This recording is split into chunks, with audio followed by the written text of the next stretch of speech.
सगळ्यांना आवडणारा आणि झटकीपट होणारा असा हा खिचडी भात. तर बघू शकता इथे मी हे सामान घेतलेलं आहे. कांदा, कोथिंबीर, टोमॅटो, बटाटा, हिरव्या मिरच्या, कढीपत्ता आणि शेंगदाणे. इथे तांदूळ छान असे धुवून घेतलेले आहेत.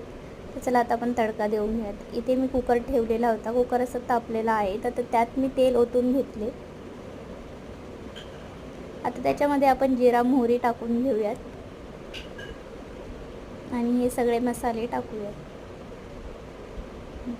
तर आधी त्यामध्ये मी जिरा मोहरी टाकले. त्याच्यानंतर मी त्याच्यामध्ये कांदा,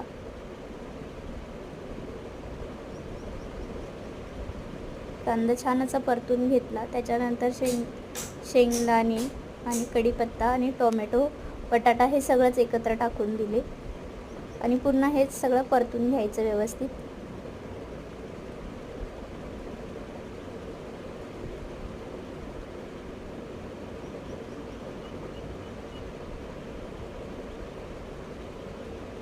हे सगळं छान असं परतून झालं की त्याच्यामध्ये आपण मसाले टाकून घेऊयात.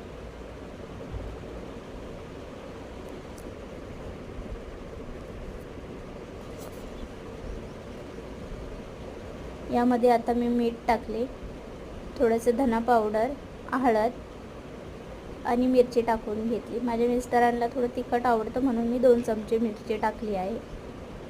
तुम्ही तुमच्या आवश्यकतेनुसार टाकू शकता. हे पुन्हा चांगलं असं परतून घ्यायचं. त्याच्यामध्येच तांदूळ टाकले आणि पुन्हा परतून घेतलं.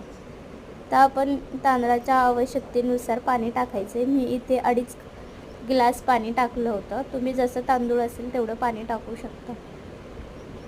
आणि आता कुकर लावून घेऊयात आणि कुकरला 3 शिट्ट्या देऊन घेऊयात.